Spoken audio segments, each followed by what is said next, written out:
Let me tell you why we have such differences of opinion in the black community when it comes to President Obama. And I'm not here to denigrate him, and I'm not going to. But let me tell you why we have so much difference of opinion.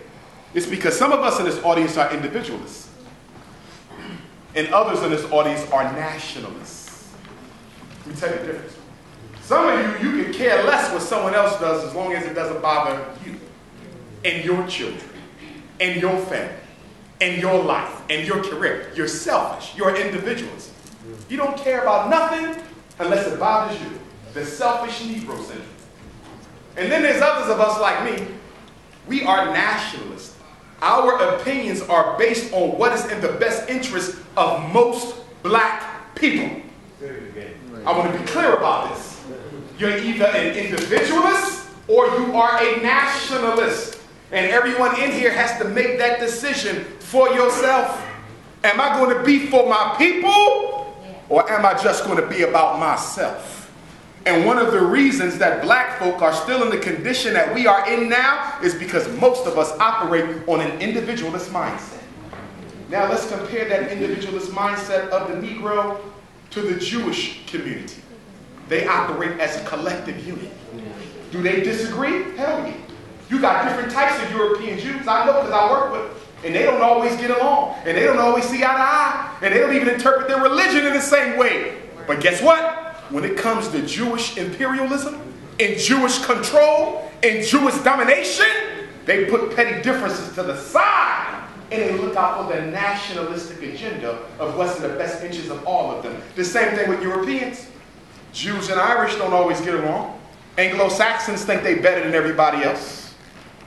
Italians got their own arrogances about them. But when it comes to keeping black folk in Philadelphia in their place, they will come together and form like Voltron. The Arabs are the same way. The Pakistani and the Afghani do not like each other. The Iraqi and the Kuwaiti do not like each other. You see what's going on over there right now. They're about to go to war. But guess what? When it comes to the mutual progress of the Arabic peoples of the world, petty differences are put on the back burner until the collective nationalistic agenda is dealt with. For every group, they have a discipline that says the group comes before me. And if you try to put you before the group, they got ways for dealing with that. How do they deal with that in China when they catch you going against the agenda of the people? You might get hung. How do they deal with it in the Middle East when you put your personal agenda above that of the people? How does even America deal with it? The trials of Benedict Arnold and others.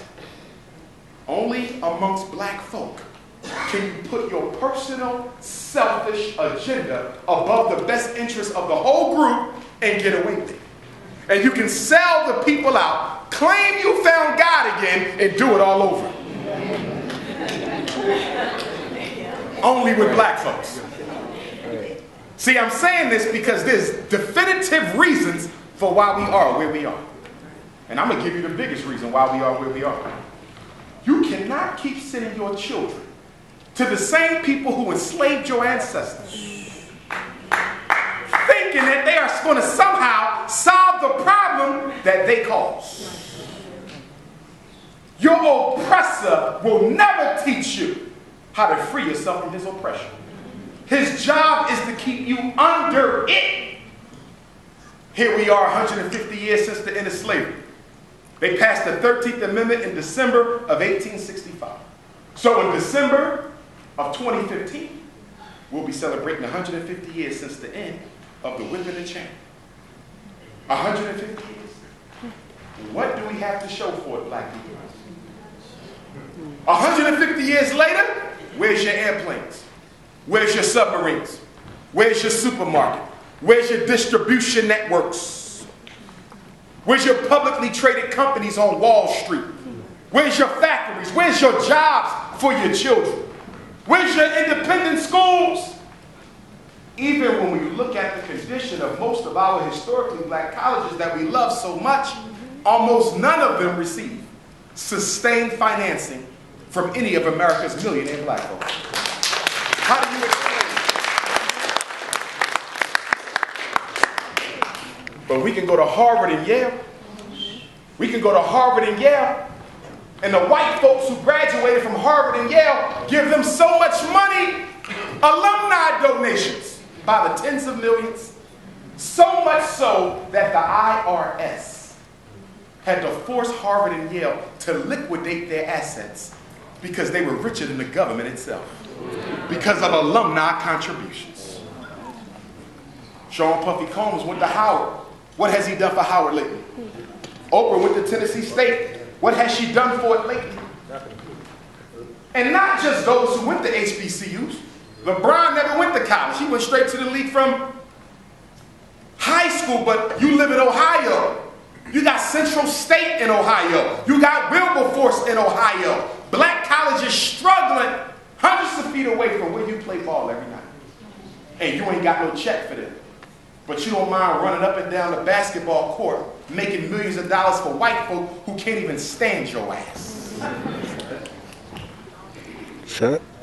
And then some of you young brothers, you want to be rappers. And by the way, we need to have a term limit on how old you got to be.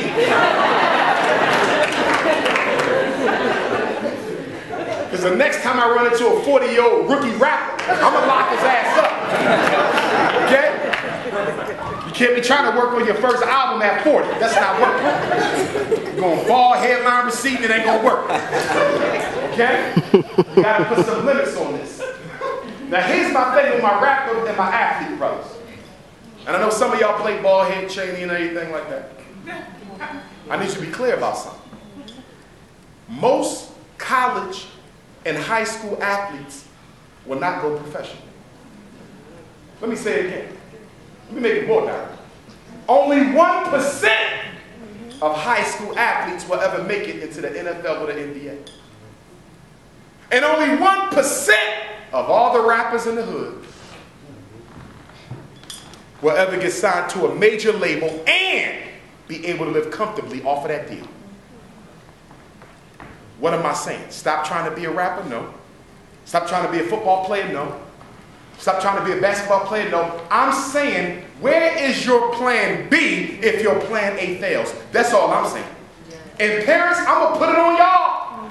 Because some of you got your sons playing basketball and football and he fell in the hell out of school. What is he doing on the team? You raising a career criminal, and then when you start selling crack, stealing cars, robbing pocketbooks, and he goes to jail, you won't blame him. Blame yourself. You raised him as a criminal. In fact, if I go in your houses now, how many of you got a dictionary in your house for your children? A thesaurus in your house for children? How many of you got a set of encyclopedia in your house? Computer. Because if I walk in your house and I don't see no bookshelf, I know this is a criminal incubator right now. I'm giving it to you real. We ain't got to wait till he's 21. I can tell you right now if he's going to jail.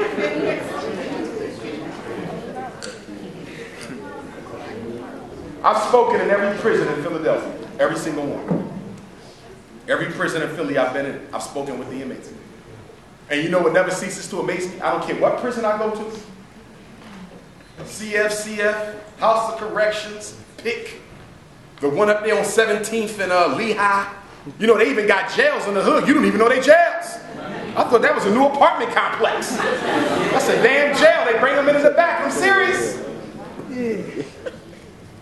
And whenever I talk to the brothers and sisters, because black women, you're the fastest growing group in incarceration population. Every time I look in the group, I see 4 or 5 faces of young bucks who was in my schools when I was principal or school psychologist, who thought everything was funny, who said, Dr. Umar, I don't need to get my learn on, I got another way to get money, and now they see me now. What you doing in here, man? You was right, Doc. Can you write a letter to the judge? It's sad, because I saw him in 3rd grade, and I ain't see nobody doing nothing about it. Mommy and Daddy thought it was cute. I saw him in the 6th grade. Nobody doing nothing about it. I don't have to wait till they 20. I can tell you at 10 if the boy gonna do time or not, based on how he being raised. I'm a parent too. We all come in 3 types. Black, white, rich, and poor. You got passive parents, you got aggressive parents, and you got balanced parents.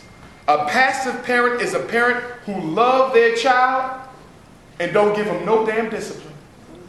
He get whatever he want for Christmas, whatever she want for Easter, whatever for their birthday. They get all the love and all the hugs, and that's my baby, and they can have anything but they want, except discipline, except responsibility, accept accountability. Those of you who think it's cute to spoil a black child, you think it's cute? My son's spoiled. I gave that boy everything I never got from my parents, but you just messed him up. Because a man is supposed to be a provider. A man is supposed to be able to work. He's supposed to have an ethic and a discipline. And if you spoil him, he never becomes a man. Overgrown boy for life. That's the passive parent. Tends to be female, but we have some males. And then on the other end, we got the aggressive parent. Tends to be fathers, but it can be mothers. These are parents who are strict, they are firm, they demand the best, they give out consequences, they do not play. Those children grow up to be successes. They become doctors and lawyers and business owners. They accomplish some of the most creative things we've seen in our life, but they're also some of the biggest drug addicts undercover, biggest cigarette smokers undercover, biggest shopaholics undercover, biggest depressives undercover. What was the difference? Both parents were out of balance. The passive parent had all love and no discipline. The aggressive parent had all discipline and no love. The only healthy parent is the one in the middle. That's the balanced parent. And what is a balanced parent? Is a parent who knows when to be aggressive and when to be passive. And it's an art to being a parent. It's not a skill, it's an art, because you got to perfect the interaction with those group of children. I could give you my 2 daughters and you might do a great job. You could give me your 2 sons, I might do a great job. But can I do a great job with my own? And can you do a great job with your own? This is why some of you say I get along perfectly with my nieces. But me and my daughter don't get along because your niece ain't got to live with you. She can go home at night.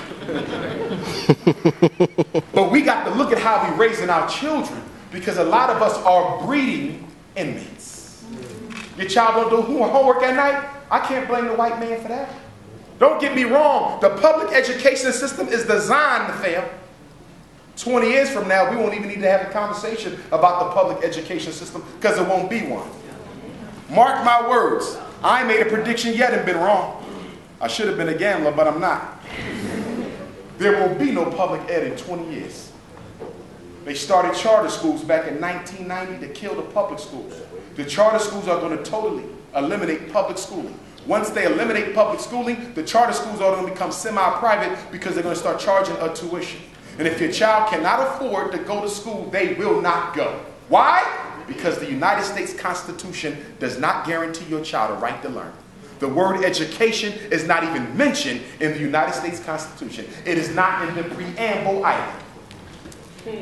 And there's a lot of white folk in this country who are sick and tired of their tax dollars going into the hood to teach black children. Why is so much money going into education when the Constitution of this country does not require it? That means black folk better get ready to start educating their own children. Because one day we're going to wake up and there will be no schools. And if you think you got a mass incarceration war now, what's going to happen when your kids are at home all day when you at work all day? Right now they get locked up from 3 to 7. What's going to happen when they home all day and they can be locked up from 7 a.m. to 7 at night? And that's why I'm trying to build the Frederick Douglass and Marcus Garvey Academy. That's why. Because I know what's coming. I see the writing on the walls, brothers and sisters. And I want to be prepared when it shows up. So what are we going to do different at the Frederick Douglass Marcus Garvey Academy? People say, Dr. Umar, don't we already have enough schools? Why do we need one more? Well, number one, mine is going to be residential. I want the kids to stay with you. I don't want them coming back home to you. Nope. Because you're the one who messed them up in the first place. I'm just going to keep it real. Even if you got your kids doing homework, even if you go pick up the report cards, some of y'all still got white Jesus on the wall. You're still messing them up.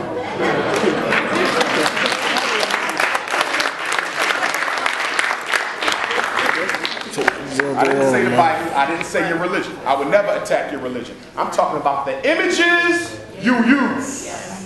Because no people who respects themselves will ever worship their creator in the image of their oppressor. You've never seen a people come out from oppression. When the enemy and the deity are twins, we have a problem. Right. Fuck that. So that's why they can't come home to you. If I educate your child from 8 to 3 and send them home with you from 3 to 8, everything I just taught gets taken back through scandal, basketball wives, husbands of Hollywood, an empire. Lucius Lyon will mess up my damn school.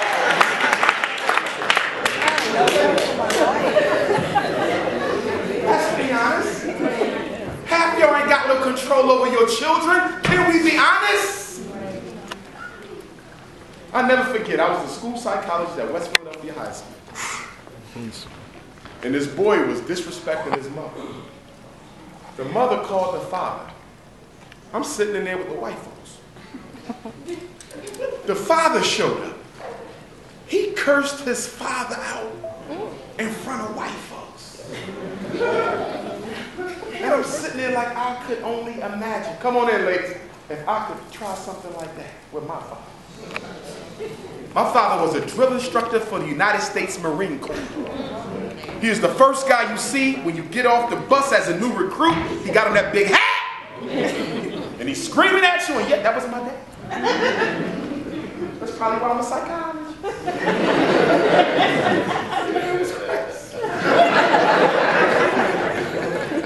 I had to figure him and me out. But my point is, because my father held the discipline, I wouldn't be where I'm at now.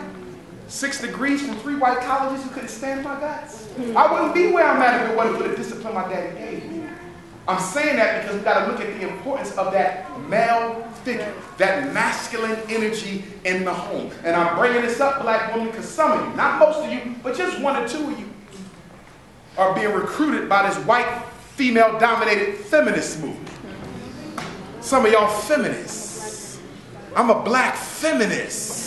But have you done the research on feminism and where it came from and who started it? To separate the black movement. The feminist movement goes back to the 1800s. Susan B. Anthony and others were buried right here in Philadelphia. White women who wanted to fight white men because they were being oppressed. And guess what, black woman? I agree with them. The white woman had a legitimate right to fight the white man because he controlled the society, and thusly he controlled her. He told her she couldn't leave the house. He told her her job was raising the children. He told her she couldn't work. She couldn't wear pants, long skirts down to the ankle. She couldn't go to college. She couldn't go to church when she was on her monthly or whatever the situation was. He ran her life. He wouldn't even let her vote. White women didn't get the right to vote in America until the 1920s. And that's only because Marcus Garvey embarrassed the white man because he let black women vote in the Garvey movement. White women went to the government, do your research, and they said, this Negro is letting women vote in his organization. You're going to let him shame us by letting black women vote before white women vote? And that's how white women got the vote. It was Garvey that gave it to him, not no women's lib movement.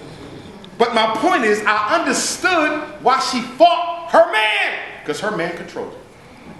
But black woman, I want to know why you got involved in it. When the white woman came to you with the feminist movement, what did it have in it for you? All she did was use you for your numerical strength. The white woman can't stand the black woman no more than the white man can stand the black man. But furthermore, black woman, here's my question. You want to be feminist? Can I ask you a question? What black man has ever kept his woman from getting a job? Come on, feminists, come on. Any brothers in here ever kept their woman from getting their job? Help me out, brother. Huh? What black man ever kept his woman from going to college? Help me out. Some come on, feminists, help me. Whitewashed Negro. Self-confidence. Black woman, has there ever been a black man on earth who can control what you wear out the damn house?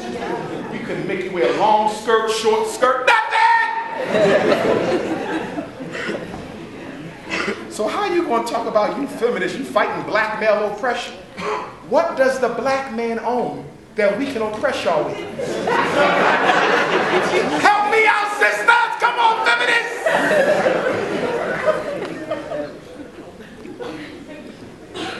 I'm being sarcastic, but my point to black women, don't allow white supremacy to use you against a black man who already got enough battles to fight. I don't have a problem with you being a black womanist. A black womanist says that there's sexism in the black community. That the black man can't control whether I work or whether I go to college, but I know when I join my community organizations, he likes to dictate what role I can occupy. I know in my religion, he likes to prescribe what I can and I cannot do. So I understand, black women, that there's some issues that y'all have with us that y'all got to handle. Black woman, I understand that. And I'm telling you, you have a right to handle that. You have a right to check us. You have a right to express yourself. But I'm asking you not to do it with white women being a party to the conversation. When we have issues in the community, they should be handled in the community. And the black womanist movement says, I can be feminine and still be equal to my man. You don't have to be masculine. The feminist movement is trying to turn y'all into little males that walk around stronger than us. Brothers know what I'm talking about. Yeah, we the feminists of Cheney University.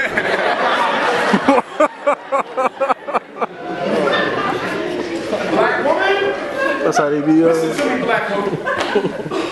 You're the only woman in America. Take that back. You're the only woman in the world